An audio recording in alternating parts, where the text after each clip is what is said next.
नमस्कार, मैं दामिनी शर्मा बहुत बहुत स्वागत करती हूँ आपका। इस वक्त हम गाजीपुर बॉर्डर पर मौजूद हैं। अब अलग अलग चीज़ें सामने आ रही हैं, वहीं यूपी चुनाव भी आ रहा है और राम मंदिर की भी जो घोटाला है वो सामने आ चुका है। मेरे साथ जो लोग मौजूद हैं उनसे इसी मुद्दे पर मैं बात करूंगी कि राम मंदिर घोटाला जो करे वो तो हो गया राष्ट्रहित वाला, और आप लोगों को बोल दिया जाए देशद्रोही। इस पर क्या कहेंगे? देशद्रोही? सत्ता में बैठे देशद्रोही है तो हमें देशद्रोही क्या बताएंगे? उनका इतिहास अगर निकालोगे तो राम ने भी उन्हें देशद्रोही घोषित कर दिया है। जिस राम के मंदिर के नाम पे वो सत्ता में आए थे, आज उन्हीं राम का उन्होंने वो किया है कि राम का 14,000 करोड़ रुपए घोटाला एक बार किया, और जब पहले तो कोई हिसाब की नहीं है, अब 18 इतने नीचे गिर गए कि अब 18,000 करोड़ 1800 करोड़ घोटाले का आरोप हम नहीं लगा रहे हैं। हाँ। उनके जो अखाड़े हैं, अच्छा। जूना अखाड़े कौन कौन से अखाड़े वो लगा रहे हैं, और वो लूट मार जो आपस में हो रही है उस पैसे की वो खुद आपस में कह रहे हैं। आरोप धर्म बदनाम कर रहे हो आप, जांच हो, हिंदू जांच करवाइए उसके बाद हिंदू धर्म हम बदनाम कर रहे हैं। हाँ। हिंदू को तो वो पहले ही बदनाम करे बैठे। क्यों? हिंदू धर्म के नाम पे रोटी सेक रहे, हिंदू धर्म के नाम पे वोट मांग रहे, हिंदुओं को मरवा रहे, हिंदुओं को बेटियों के बलात्कार करवा रहे, हिंदुओं के नाम पे सत्ता में आ रहे, तो हिंदू धर्म को वो बदनाम कर रहे हैं, हम बदनाम नहीं कर रहे हैं। हम तो खेल रहे हो ना। जनता पैसा देती है, कुछ सोच समझ के तो देती है। जनता किसको पैसा देती है? हाँ। जनता पैसा नहीं देती। जो दिया है, जनता ने पैसा दिया था भगवान श्री राम के नाम से। हाँ। जनता ने पैसा दिया था इसलिए कि वहाँ मंदिर बने। हाँ। जनता ने इसलिए नहीं दिया था कि 2 करोड़ का माल तुम 50 करोड़ में खरीदो, 18 करोड़ में खरीदो। ज्योति चंपत राय जी ने इस पर टिप्पणी कर दिया, उन्होंने क्लियर कर दिया। चंपत राय ने क्या टिप्पणी करी? चंपत राय ने तो ये कह दिया है कि वो टीवी वाले जो है सवाल पूछना नहीं आता उनको। NDTV वाले को, वो कौन सा इंडिया टीवी वाले को पूछ लिया, तुम्हें सवाल पूछना नहीं आता है, सवाल वो पूछो जो मेरे समझ में आए, और सवाल वो पूछो जो मेरे माफिक हो। ये बोला है ना चंपत राय जी ने। तो चंपत राय जी को खुद पता नहीं वो चंपत हो गए पैसे लेके। आप रोज बातें करते हैं, रोज आलोचना करते हैं, गलत बात है ये चंदा देना, और बिना आरोप कैसे कैसे बोल सकते हैं? एक बात बताइए ना हमको, मर्यादा पुरुषोत्तम श्री राम भगवान के नाम पर चंदा दिया गया था अयोध्या में मंदिर बनाने के लिए। इसलिए पैसा नहीं दिया गया था कि हमारे देश के प्रधानमंत्री और भारतीय जनता पार्टी के नेता जाकर लुटियन जोन में ऐश करेंगे और मौज करेंगे और चंदा के पैसा खाएंगे। इसके लिए नहीं दिया गया था। इसके लिए दिया गया था कि आप भगवान को मंदिर बनाएंगे। जिस तरीके से उत्तर प्रदेश की धरती को इन भाजपाइयों ने और उत्तर प्रदेश के राम मंदिर को जिस तरीके से कलंकित करने का काम किया है, उत्तर प्रदेश की जनता कभी भी माफ नहीं कर सकती है। जिस तरीके से चंपत राय और भारतीय जनता पार्टी के मेयर ने मिलकर करोड़ों रुपए का गबन किया है, उत्तर प्रदेश की जनता माफ नहीं करेगी। एक बात बताइए ना मोदी जी, आपके पास ऐसा कौन सा मशीन है कि इधर से 2 करोड़ डालिए, उधर से 18 करोड़ निकालिए? वो वाला मशीन देश की जनता को भी तो दे दीजिए। देश की भी जनता अपना पैसा इधर से 1 लाख रुपए डालेगी, उधर से 9 गुना निकालेगी, 1,000 डालेगी, 9,000 निकालेगी। काम भी तो नहीं करने देते आप, उसे आलोचनाएं चलती रहती हैं। कौन सा काम किए मोदी जी? उनको हम छोड़ दे काम करने के लिए?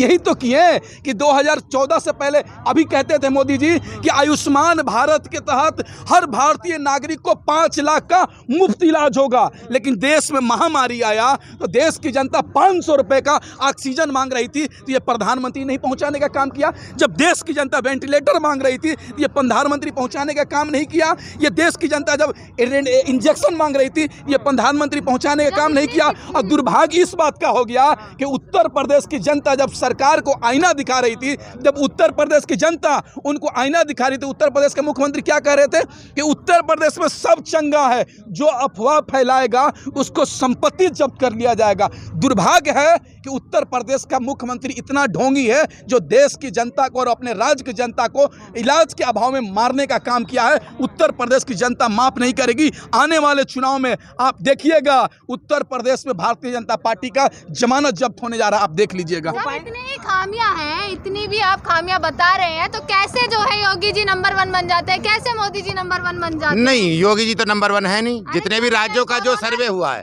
उसमें सबसे एंड में योगी जी आ रहे हैं। सबसे एंड में 29 राज्य हैं, उनमें सबसे एंड में योगी जी आ रहे हैं। जो सर्वे हो रहा है ना, आपसे हमारे हिसाब से नहीं है, जो इन्होंने जी न्यूज़ वालों ने इन्होंने अपना जो सर्वे किया है ना, उसमें योगी जी का काम सबसे लास्ट में आ रहा है। आपको पता है ये सर्वे किया था अभी 6 महीने पहले ही हुआ है। चुनाव पर फर्क पड़ने वाला है इन चीजों का कुछ? नहीं, जो क्यों? राम मंदिर की चीज हो गई, किसान देखो आंदोलन हो गया। देखो वो आप ही अंदाजा लगा सकते हो। आज योगी जी यहाँ 3 दिन पड़े रहे हैं दिल्ली में, क्यों आए योगी जी? आपको अंदाजा है? इसीलिए तो वो बुलाए हैं। उनका इंटरनल जो सर्वे है, IB की जो रिपोर्ट है, उनको दे दिया गया है, उनको बता दिया गया है कि आप चुनाव नहीं जीत पा रहे हैं। तो आप दहाई का आंकड़ा ही नहीं पार कर पा रहे हो, सैकड़ा में तो तब जाओगे आप तो 300 पार कहते हो। दूसरा चेहरा देखो, हमने 2 अक्टूबर का टाइम दिया है। 2 अक्टूबर को हम जितनी भी पार्टी हैं, सपा, बसपा, RLD और कांग्रेस, सबके जो अध्यक्ष हैं यूपी के, उन पर सब पर लेटर पहुंच जाएगा और हमारी जो MSP है उसका रेट लिख दिया जाएगा। जो अब करंट MSP चल रही है अप्रॉक्सीमेटली, उसमें 1000 रुपये का हर फसल में ऐड होके जाएगा। उसमें दूध भी इन्वॉल्व होगा और उसमें आलू भी होगा, गन्ना भी होगा। हर फसल पर कम से कम नहीं तो 25% के लगभग, 25 से लेकर 30% के लगभग इजाफा करके, क्योंकि जितना भी हमारा अब जो जस्टिफिकेशन आ रही है, जो हमारा आ रहा, जब हमको अगर इतना मिलता है 30% एबव होता है, उसमें ऐड होता है रेट में, तब जाके हम नील बटे नील पे सुटते हैं, मतलब नो प्रॉफिट नो लॉस पे रहते हैं। समझ रहे हैं? तो हम एक लेटर जरूर लिखेंगे हर पार्टी को, और जो एक्सेप्ट कर लेगी उसी को किसान यूनियन, संयुक्त किसान मोर्चा उसी का प्रचार करेगा, भाजपा को हराने की कोशिश करेगा पूरा। युवा हैं, आंदोलन में बैठे हैं, पढ़ाई लिखाई क्यों नहीं करते हैं जाके? पढ़ाई लिखाई करके क्या करें? पकौड़े तले? अच्छा। डिग्री लेके क्या करें? पकौड़े तले? हाँ। अब तो पकौड़े भी नहीं तल पाएंगे। तेल हो गया 200 रुपए में, कड़वा तेल हो गया, अच्छा। और दूध हो गया 80 रुपए में। अच्छी बात है ना, क्वालिटी मिलेगी। ये बताइए, डिग्री लेके इतने सारे होनहार विद्वान यहाँ आए थे, SSC के जो पास आउट थे, उनका क्या हुआ? लाठी खाए डंडे खाए, 2 महीने यहाँ पर इधर उधर भूख में भटकते रहे। किसान आंदोलन में अपनी मांग को उठाया, इधर उधर भटकते रहे। क्या हुआ? कोरोना की आड़ में उन्हें घर भेज दिया गया। घर जाना पड़ेगा, कितने दिन बर्बाद करेंगे अपने? तो आज की सरकार जो है वो शिक्षा की सरकार नहीं है। ये बताइए, कोरोना काल में शिक्षा दी गई क्या? शिक्षा पे जोर दिया गया? ठेके खोल दिए गए, ठेके खुले रहे, लेकिन शिक्षा बंद कर दिया गया। एग्ज़ाम कैंसिल करा दिए गए, 12th के 12वीं के बोर्ड के एग्ज़ाम कैंसिल करवा दिए गए। क्यों कैंसिल करवा दिए गए? क्योंकि अगर इस सरकार में कोई शिक्षित हो जाएगा तो प्रोटेस्ट करेगा, उसको राइट टू प्रोटेस्ट के बारे में पता चलेगा। शिक्षित लोग देख लीजिए ना, बिना किसी जुर्म के 1.5 साल तक पड़े रहे। नताशा नरवाल जैसी महिलाएं 1.5 साल तक पड़ी रहीं, छूट के आई, बेबुनियाद आरोप सिद्ध हुआ, तो 1.5 साल तक जो वो वहाँ पर रहीं, मेंटल टॉर्चर मिला उनको, उसका जिम्मेदारी कौन लेगा? कौन सा मंत्री जिम्मेदारी लेगा उसकी? ये बताइए आप। आपको यहाँ बैठने से सॉल्यूशन हो जाएगा? सॉल्यूशन होगा, आज नहीं होगा कल होगा। 90 साल में आज़ादी मिली थी, 1 महीने 2 महीने 1 साल में नहीं मिल गई थी। किसान आंदोलन चल रहा है 7 महीने से, जब तक मांगे नहीं पूरी हो जाएंगी। किस लिए आए हैं? हकूकों की लड़ाई लड़ने आए हैं, अपने हकों को लेके लड़ने आए हैं। यहाँ पर बेरोजगार भी आएगा, हर एक वर्ग जब तक जमीन पे नहीं आएगा। युवा जो तुम सोच रहे हो ट्विटर खेल के ट्वीट कर दोगे और सोचोगे हो गया, यहाँ पर हमें मिल जाएगा हक, उससे हक नहीं मिलेगा, सड़क पे आना पड़ेगा। किसान सड़क पर है, यहाँ पर युवाओं को भी सड़क पे आना पड़ेगा, रोजगार की लड़ाई लड़नी पड़ेगी, तभी हक मिलेगा। बिना लड़े हक नहीं मिलेगा, हक छीनना पड़ेगा। पर ऐसा नहीं लग रहा कि कहीं ना कहीं जो किसान आंदोलन आप यहाँ बैठे थे कि कृषि कानून वापस हो, अब आपकी चीजें बढ़ गई हैं, अब आप चाह रहे हैं सरकार ही बदल जाए? क्या बढ़ गई हैं चीज़ें? कुछ कोई देखो, कोई डिमांड नहीं बढ़ी हमारी डिमांड की बात अगर तुम करते हो तो हम सिर्फ कानून के लिए आए थे, बाकी तुम अपने आप सुलट लेंगे। 2022 आ रहा है, 2024 आ रहा है, हम सुलट लेंगे। प्रधानमंत्री, अभी आपने पूछा था कि प्रधानमंत्री जो कहते हैं आप बात क्यों नहीं मानते हो? प्रधानमंत्री जी की मेरे भाई क्या नहीं मानी? प्रधानमंत्री जी ने कहा रात के 12 बजे नोटबंदी, हमने मान ली। प्रधानमंत्री जी ने कहा थाली बजाओ, हमने बजा ली। प्रधानमंत्री बोला आज शाम को ताली बजाओ, ताली बजा ली। प्रधानमंत्री बोला अंधेरे में रहो 5 मिनट, लाइट बंद कर लो, हमने लाइट बंद कर ली। प्रधानमंत्री जी ने ये कहा कि हम गंगा माँ ने हमें बुलाया है तो वहाँ से भी हमने जिता दिया। प्रधानमंत्री जी, अब ये थोड़ा ही पता था कि जो हमारी कोरोना काल में डेथ बॉडियाँ हैं उसी गंगा में जल प्रवाहित कराएगा। प्रधानमंत्री को ये पता नहीं है कि देश का लोग क्या चाहते हैं। प्रधानमंत्री को ये पता है कि देश के उद्योगपति क्या चाहते हैं। प्रधानमंत्री हमारी भावनाओं से खेल के आया था। वो भावनाएं हमारी ये थी कि हमसे ये कहा था कि मेरे गरीब माँ का बेटा हूँ, मेरी माँ ने घरों में बर्तन धोए, तब धोए कि नहीं धोए। लेकिन अब मैं ये कहता हूँ कि अब उसकी माँ बर्तन धोने लायक नहीं है, लेकिन कोई अगर होता तो मैं जरूर बर्तन धुलवा देते हम सभी किसान। आज वो प्रधानमंत्री की माता जी के बाद ऐसी, हम माता जी के बारे में हम नहीं बोल रहे हैं, उसी प्रधानमंत्री ने इस देश का वोट लूटा है अपनी माँ के नाम पे। अपनी माँ को 4000 रुपए के लाइन में लगाया है। हम हम नहीं कह रहे हैं ये बात है। ये देश के प्रधानमंत्री को अगर शोभा देता है अपनी माँ को लाइन में लगाने का, तो किसान को भी शोभा देता है अपने प्रधानमंत्री को बोलने का, क्योंकि वोट इस किसान ने दिया है और वोट किसान का धोखे से लिया गया है। ये भी एक क्राइम है। और अगर कोई कोर्ट और कोई संविधान के अगर हिसाब से अगर ये चले तो इन पर मुकदमा होना चाहिए, इन्हें जेल जाना चाहिए, क्योंकि मेरे साथ विश्वासघात हुआ है। किसान के साथ डबल आय की बात की थी, नहीं कहा था कि जमीन तुम्हारी बाप हम ले लेंगे, हमसे ये कहा था कि तुम्हें MSP दे देंगे, हम तुरंत लागू होते ही नहीं दी। इन्होंने ये कहा था कि गन्ना का रेट जो तुम्हारा पैसा है वो हम 8 दिन के अंदर पेमेंट कर देंगे। भारतीय जनता पार्टी के लोग क्यों बौखला जाते हैं जब गन्ने की पेमेंट की हम बात करते हैं? अरे ये हजारों करोड़ रुपए अडानी और अंबानी के माफ़ कर सकते हैं और चौकसी के माफ़ कर सकते हैं और अपने नीरव मोदी को बाहर भेज सकते हैं। तो ये किसान ने देश को आज़ाद किसान ने कराया था। देश को कृषि प्रधान किसान की वजह से देश कहा जाता है। और कितनी बार हमारी GDP अगर लुढ़कते बची और देश अगर गरीबी से बचा, तो आपको नहीं लग रहा कि 7 महीने की जो मेहनत थी वो कहीं ना कहीं अब कुछ निष्कर्ष नजर नहीं आ रहा है? क्योंकि फिर से नरेंद्र सिंह तोमर ने कहा है कि बातचीत कर लीजिए, प्रावधान होगा, बिल वापस नहीं होगा। कौन बोल दिया? नरेंद्र सिंह तोमर। उनसे जाके बोल दीजिएगा कि ये कृषि कानून तुम्हारे बाप को भी वापस करना पड़ेगा। इस बात को मान लीजिए, ये कृषि कानून के लिए वापस करवाने के लिए जो कुछ भी करना पड़ेगा ये किसान करने को तैयार है।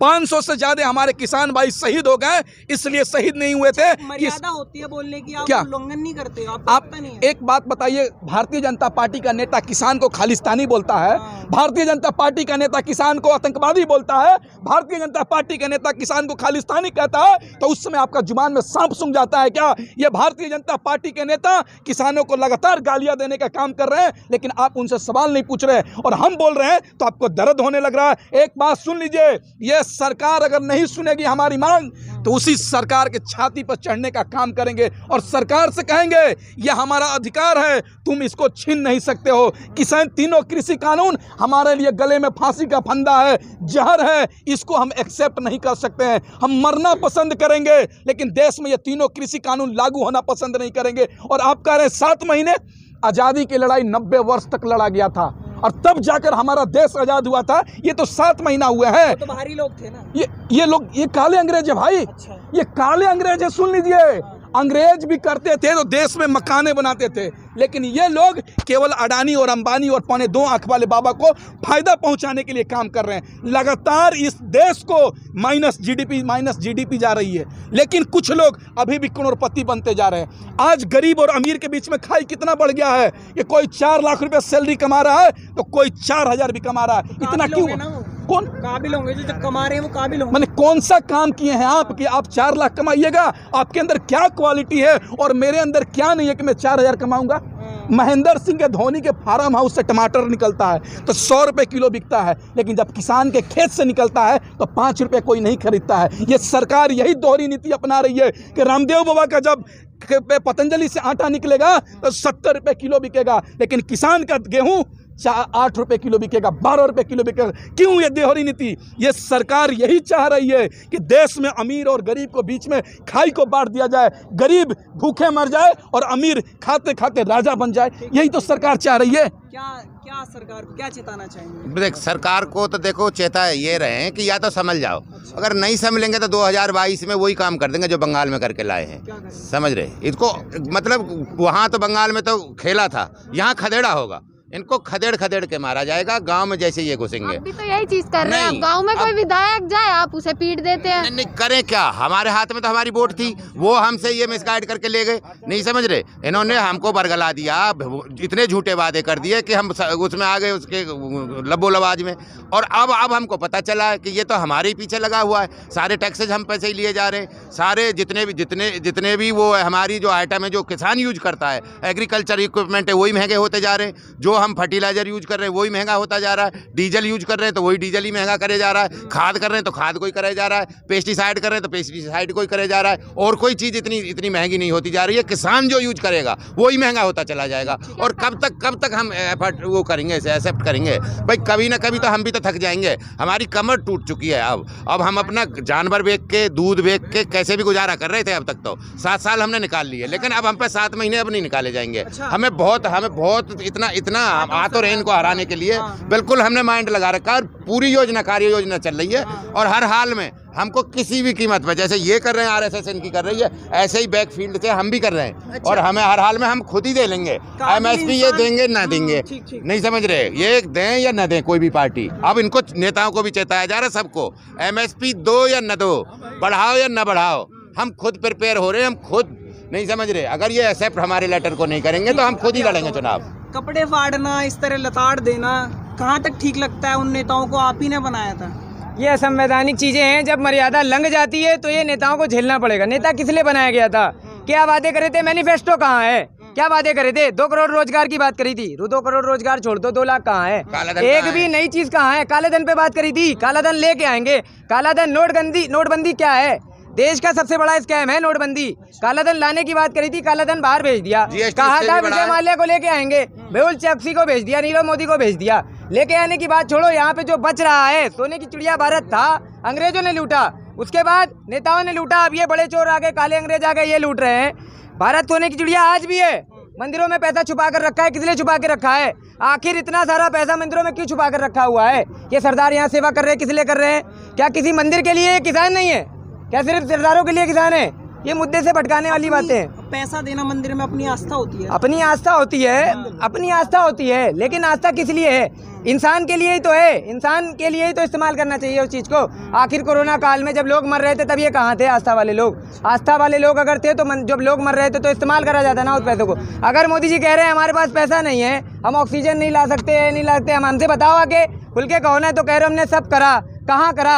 अगर करा होता तो 40 लाख 42 लाख लोग, बीबीसी की रिपोर्ट में दिखा रहा है 42 लाख लोग मरे। यहाँ का डेटा देख लो, 4 लाख लोग मरे। लाशें नाइजीरिया की आई, ऐसे ऐसे बयान बेवकूफ़ लोग देते हैं कि लाशें नाइजीरिया की आई। भारत में कोई नाइजीरिया बसा हुआ है क्या कि गंगा जी नाइजीरिया से होते हुए आती हैं? ये सब जवाब दो ना, आप यहाँ जवाब नहीं दोगे, लेकिन उल्टे सीधे डेटा, झूठी मूठी रिपोर्टें, झूठे मूठे वादे, आज तक सिर्फ और झूठ की सरकार बनाई, झूठ के वादे किए और कोई काम नहीं किया। आपसे आखिरी सवाल यही है, ट्विटर जिस प्रकार से अब ट्विटर पर भी आरोप लगाए जा रहे हैं, ये वही लोग हैं पहले जब कहा जाता था कि ट्विटर से हम बहुत प्यार करते हैं, ट्विटर एकदम सच्चा है, अब ट्विटर को ही फेक बता दिया तो वो इसीलिए ना कि ट्विटर उनके मौत का सामान बन गया है। अब जो IT सेल है इनकी मौत का सामान बन गया है। जिस 50,000 IT सेल को अपने कार्यालयों में बिठा के और ये सत्ता में आए हैं, उसी अब IT सेल से ये नफरत करते हैं, क्योंकि भारत का एक एक युवा, एक एक जवान यहाँ खुद में IT सेल बन गया है। और सुनो, आप लोग अगर सरकार की थोड़ी सी भी दलाली करोगे तो बड़े बड़े चैनल के स्टार बन जाओगे। आप लोग चैनल खोलोगे